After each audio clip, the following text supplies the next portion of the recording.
Welcome to Fan for Racing Radio. We are here for our Phoenix preview of the NASCAR Cup Series. I am Fan for Racing Sharon, and joining me is our co-host, Jay Huseman. Welcome to the show, Jay. Excited to hear about Phoenix. A lot to look forward to this weekend.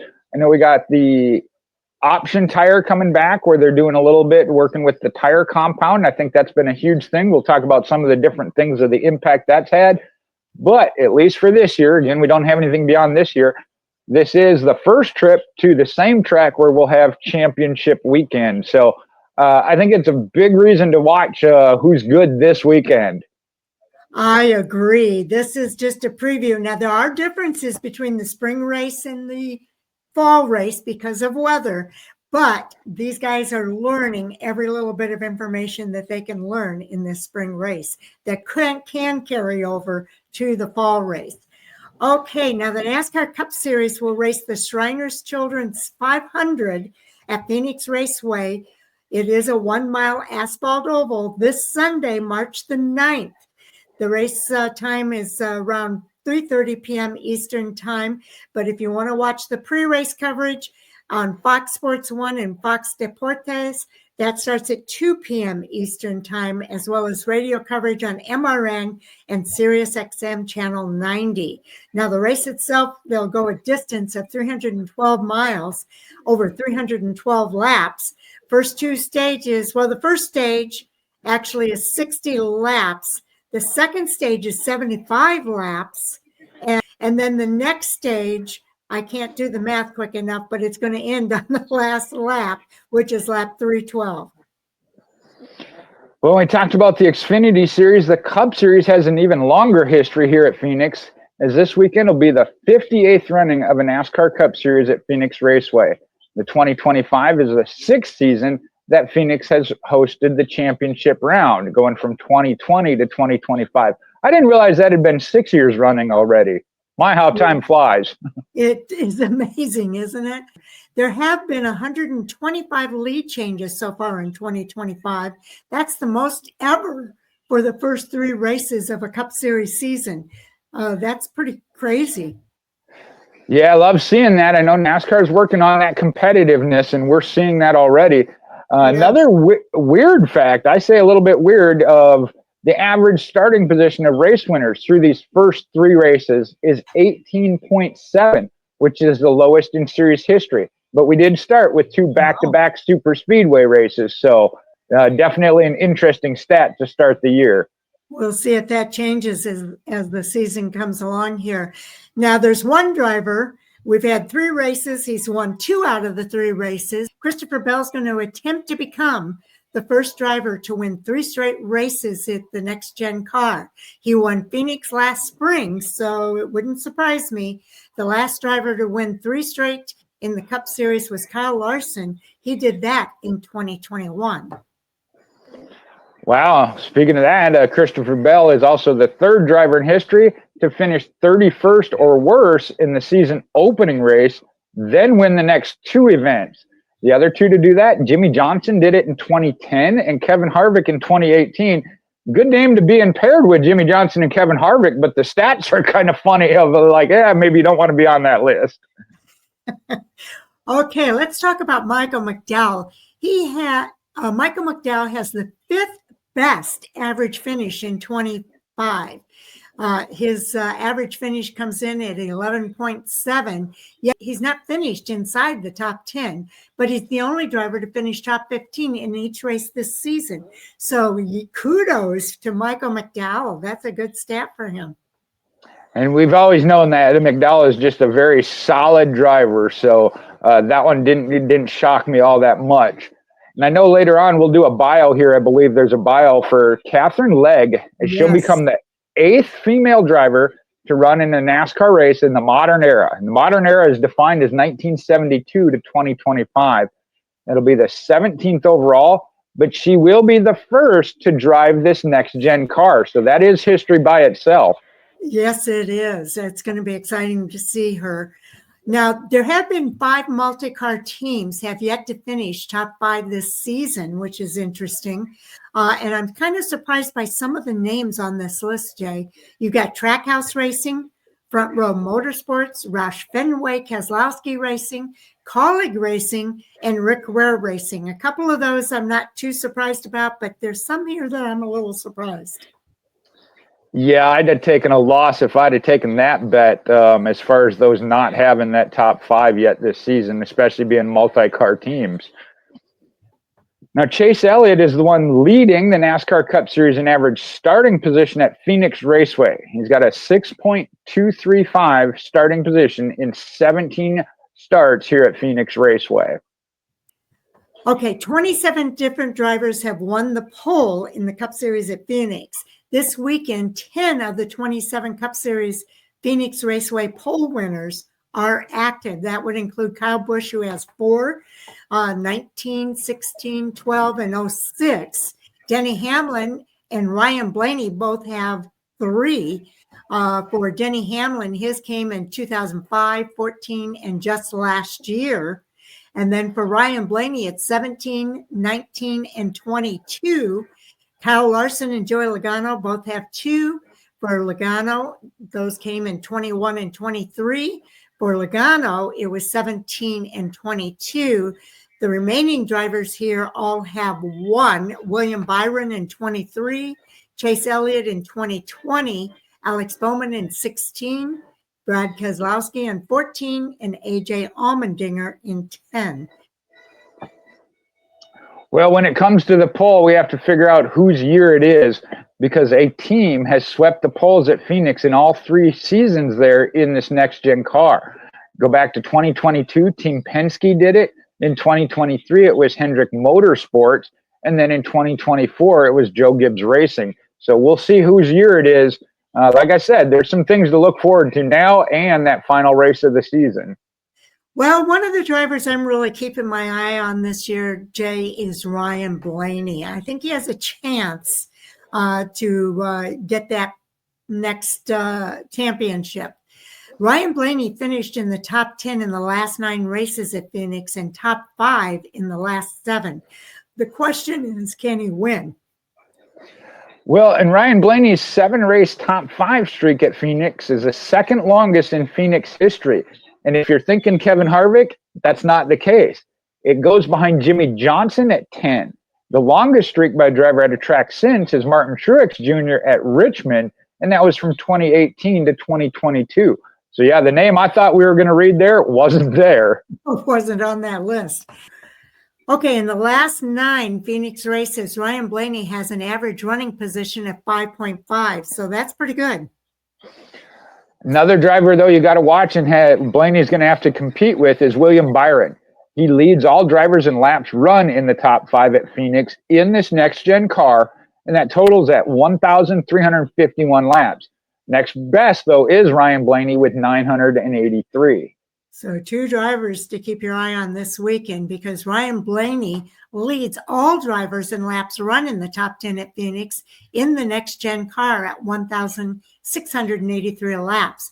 William Byron, he ranks second, 1,677 laps. Well, and I'll counter back then with the William Byron status. He's the only driver to lead laps in each race this season.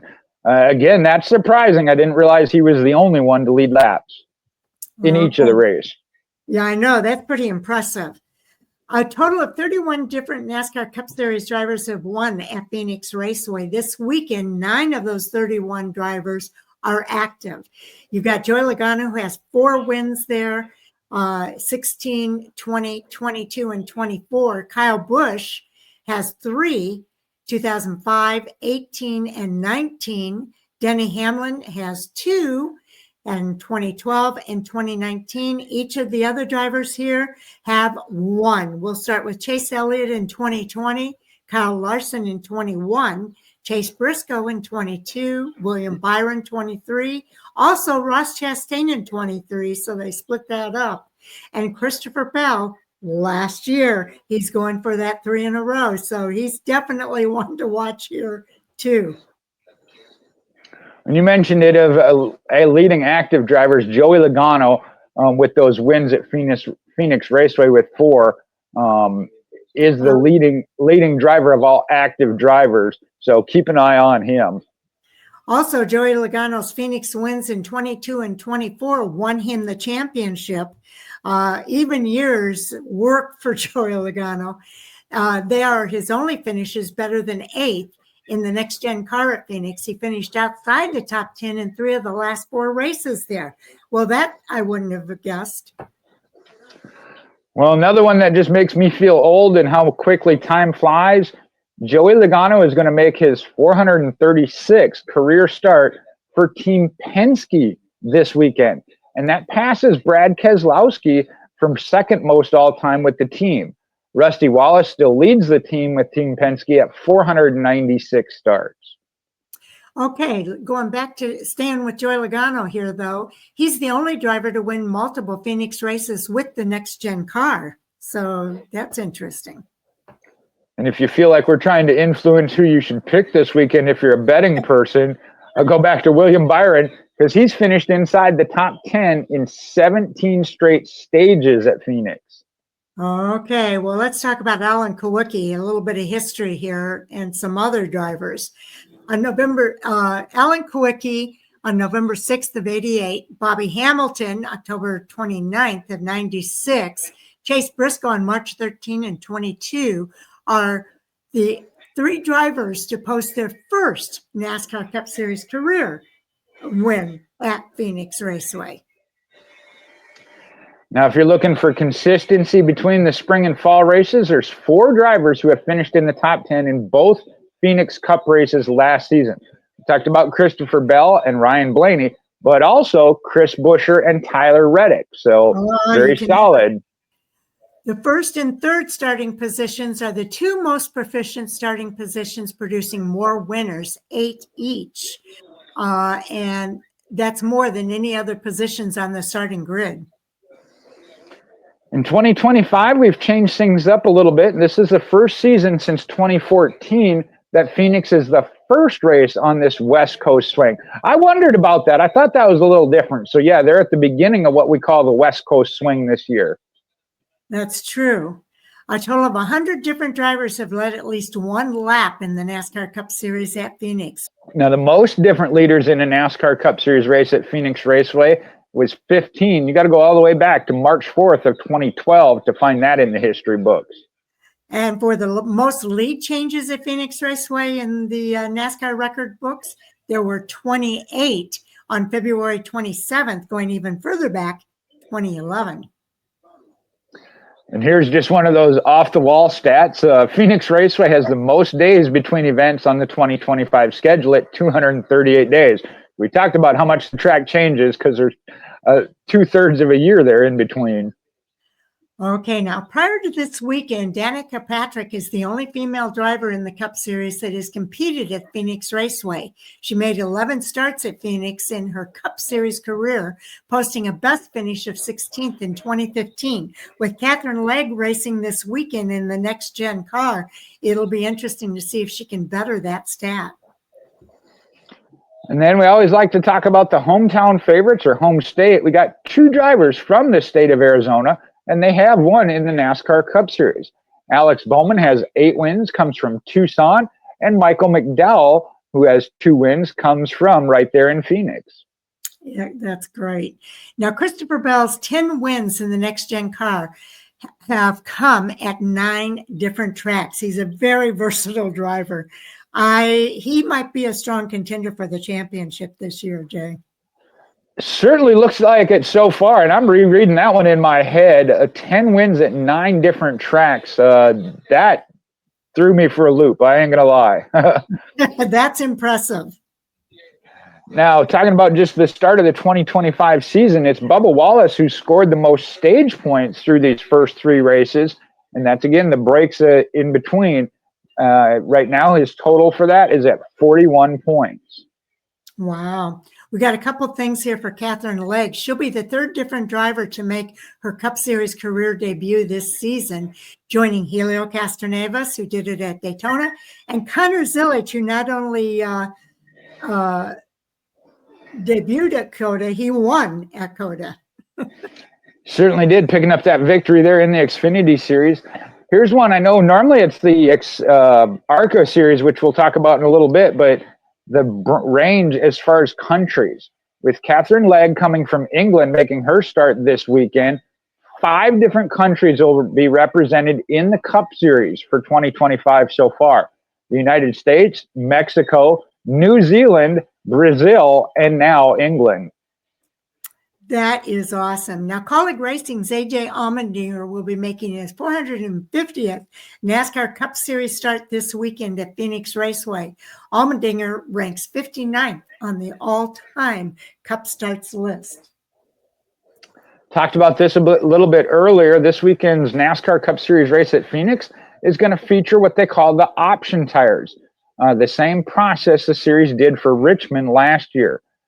Going by the numbers, for all entries, practice allotment will be 1 primary set and 1 option set.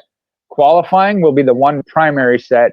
And then race allotment, they'll have 6 primaries and 2 option sets in the qualifying carryover set. So again, it's a little bit softer compound, more grip to start with, but when it goes away, it goes away. So you got to choose carefully when to use it. Yes, indeed. Okay, let's take a closer look at Catherine Legg. She's making her debut in the next gen car. She's making her debut in the Cup Series and at Phoenix Raceway. So there's a lot going on here for her.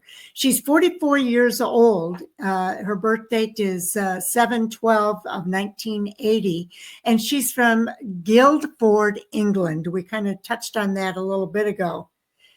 She's the 8th female to start the Cup Series race in the modern era from 72 to 25 and 17th overall, but she's the first in that next-gen car. We talked about that earlier. She has 102 career IMSA starts between 2007 and 24, 4 career class wins, and 16 podiums. She's a good driver, so I can't wait to see what she does in a stock car. She moved to the USA in 2004 and competed in the 2005 Atlantic Championship. She won 3 races and became the first female to win in that series. She raced the Champ Car World Series full-time from 2006 and 7. She has 4 Indianapolis 500 starts, 12, 13, 23, and 24. Her best finish there is 22nd, and that came in 2012. She's inducted into the Long Beach Motorsports Walk of Fame in 24, and she's the first female to be inducted there. And she made her Xfinity Series debut in 2018 at Mid-Ohio and the ARCA Menard Series debut in 2025 at Daytona. So she's been impressive throughout her career. And we'll see what she does in an Xfinity Series car. I think she might surprise a few people. Well, I'm excited about this for several reasons. First of just seeing the female, and I know we talk about that.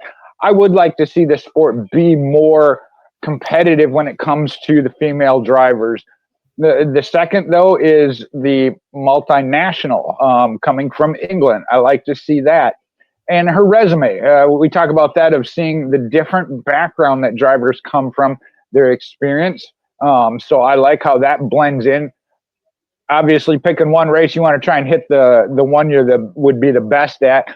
Why they chose Phoenix, I don't know, because she does seem to have a road course background a little bit, but I know there's a lot that goes into that as far as sponsorship and everything else. But I'm excited to see her on the track this weekend. Yes, I'm excited as well. So definitely looking forward to that. Is there anything more you want to say for the Cup Series, Jay, before we move on? No, I'm just excited. Again, I like the fact that NASCAR is working with this option tire, at least starting with the short track. So as I mentioned, we saw it at Richmond, the All-Star race at North Wilkesboro. I feel like they've hit a point with the car. They can't do a whole lot more with the car. So to improve competitiveness, strategy, and all that, they're working with the tire. And I think that's a great thing. I've always been a fan of that. So I really am looking forward to that.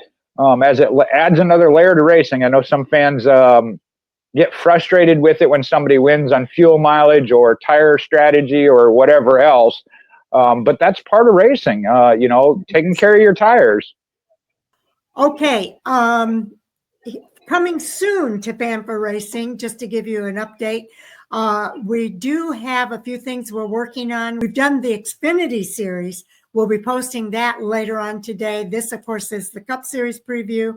And we'll be doing the ARCA Menards ARCA West Series preview next. So that should be coming out today as well. I have heard from Patrick Staropoli. We're working on an interview with him sometime early next week. So I'm definitely looking forward to that. Patrick Staropoli is an old friend of Fanfare Racing Radio. We followed his career for a long time. And now he's with Venturini Motorsports in the ARCA Menards series this weekend at Phoenix. So it looks like we'll get to talk to him after that. And we'll catch up with him, like I said, early next week. So that's what we have that we're working on. Of course, next week we'll do the reviews of all of the races that we're talking about here at Phoenix. But that'll be next week early as well. So with that, Jay, do you have anything that you want to mention that you're doing this weekend? Or no, I'm taking a weekend off, literally taking everything off, going into a Christian camp, what they call the Emmaus Walk. And so, yeah, I know I told you I got to turn my phone over at 3:00 tonight when they pick me up, and go into the camp for the weekend and then come back out sometime Sunday. So looking forward to that. Okay, well, I'm looking forward to all these races this weekend. I'm going to be have my full attention on that this weekend. My brother usually comes over and watches the Cup race with me, sometimes the Xfinity race.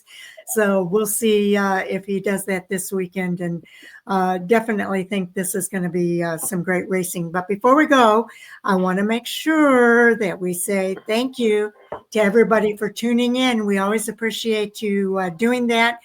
Make sure, please, that if you like what we're doing, please, please, please help us grow our channel and like and subscribe to Fanfare Racing Radio. You want to subscribe to the radio channel, but like our episodes, it'll help our channel grow. And we really appreciate it when people do that. And I'm going to have to go because my telephone's ringing. So hope everybody has a great weekend. All right.